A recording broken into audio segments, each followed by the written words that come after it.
Morning all, I thought I'd play a few more games today. I've got a tournament this weekend, so probably won't be doing any on Saturday, Sunday, Monday. I hope you've enjoyed the Blitz series so far. I've answered Jessica Fisher Queen in the previous video about why I'm currently interested in doing these videos. I've given 7 reasons, basically. I think it's a little bit like the Master Game, which used to be on TV with commentary. Except I'm doing more authentic commentary in my view, because I'm not superimposing my thoughts after the game as if they were the thoughts during the game. That's one key reason. But also, I just wanted to demonstrate concepts in practice, and also in the context of time pressure, which is a realistic element of the game, which a lot of people seem to turn their noses up, as if, well, one person was, kept on saying I was being a hustler. But it's 5-minute chess, and even in longer games, time and the clock is part of the game.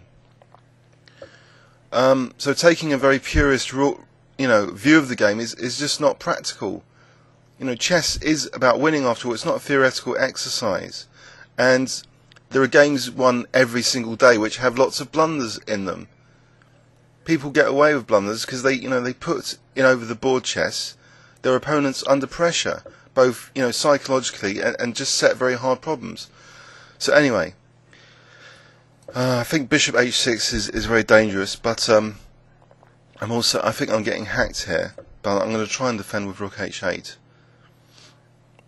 So my opponent's he's massively overprotected e5, and I usually wouldn't castle kingside, so I've made a big mistake here.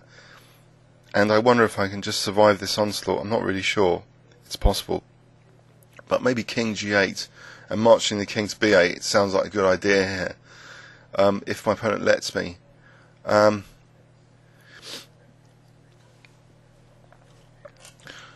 also hoping, by the way, that I have some abstract ideas behind play. It isn't just random. I'm trying to positionally outplay people, what I would call strategic crush.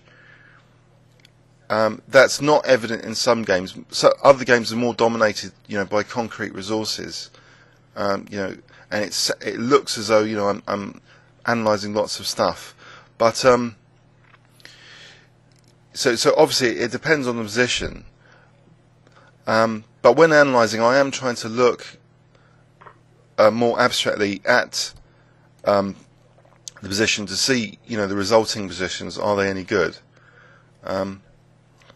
Okay, so here am I getting hacked up. So if the bishop moves, maybe rook h5. If bishop g7, maybe king takes. I don't know. This is total provocation, and is a bit unintended because I've been talking to you more than usual. So I'll take the bishop and try and make a run for it with the king. I don't know how far it's going to get. Here though, can I play knight takes e5 finally or not? Probably not. Alright, so and I'm tied down now to that e7 pawn. So maybe knight d8 first. I'm not really sure. I'm still not sure how I can possibly survive this. I think I have to take on g5 now. Okay, now queen d8, queen g7, I've got king e7, maybe. What about knight e7? Knight e7 to g6. Might be good to try and protect the rook on h8.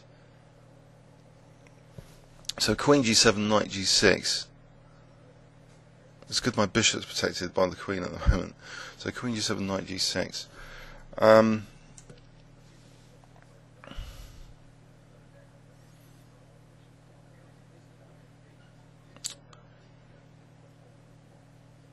The other thing is also, when I've been analysing over the board games of say Fisher or Sparrow or other players, I'm not really sure the Ribka analysis is that fair on people, because of course there's going to be lots of missing variations, lots of technical variations.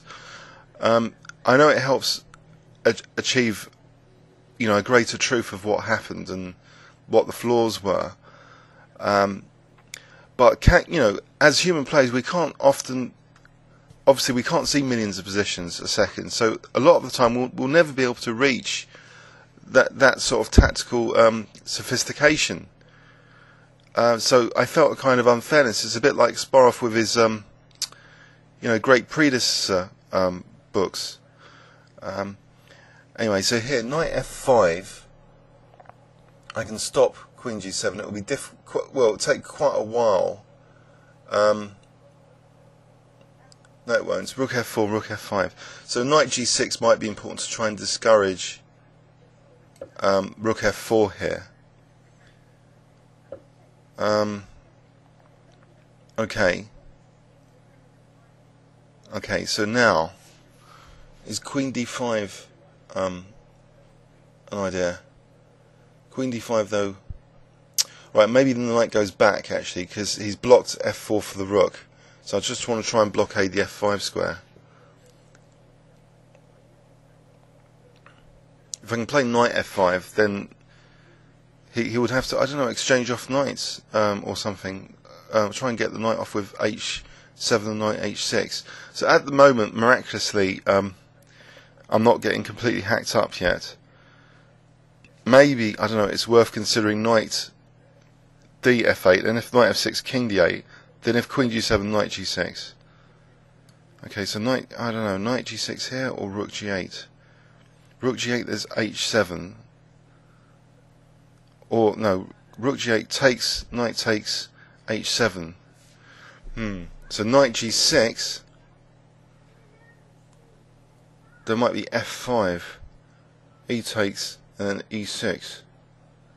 So it could be getting quite kind of hairy.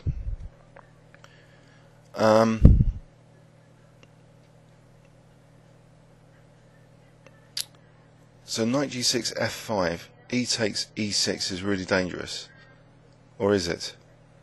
I think it is. Any better, rook g8 sacrificing a rook in effect, because queen g8, knight g8, h7. But at least then I could survive to tell the tale.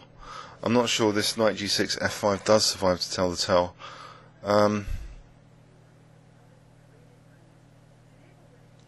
Knight g6, f5, ef, e6. So it threatens horrible queen f7 and undermines the knight on f6. I think I'll have to go in for this variation to try and get rid of the pawn at the expense of a rook. So yeah, the opponent's only got a minute left, so I know this is just losing material, this line.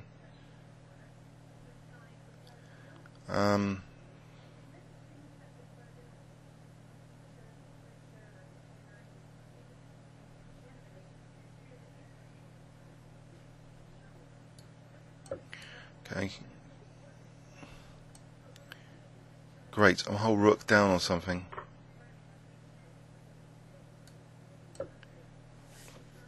Is this attack still raging? Can I finally get into play? Oh, my king can finally go to the king side, not under ideal circumstances, being a whole rook down.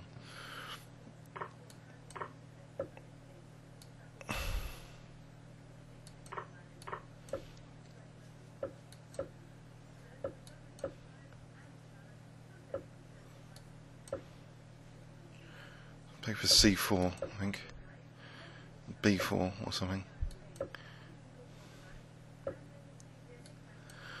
That's interesting. Maybe rook b8 here. They'll do rook b2. Nope.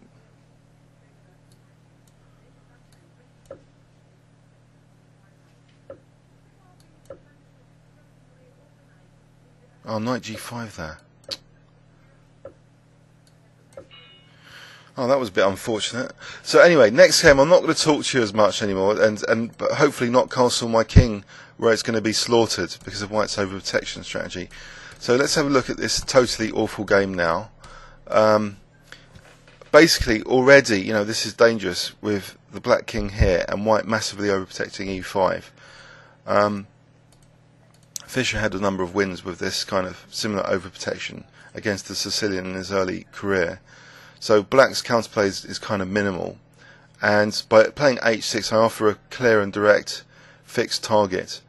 If I didn't and white plays h6, then maybe that would be slower but less risky for me.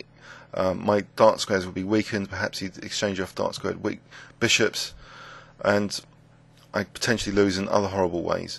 But here is a bit too concrete for this sacrifice, which I can't really stop, it seems. So white played the attack very well and saw, unfortunately, this f4, f5 being really dangerous, and it was just unfortunate he got his king trapped in the end. Hope you enjoyed that, and please leave any comments or questions on YouTube. Thanks very much.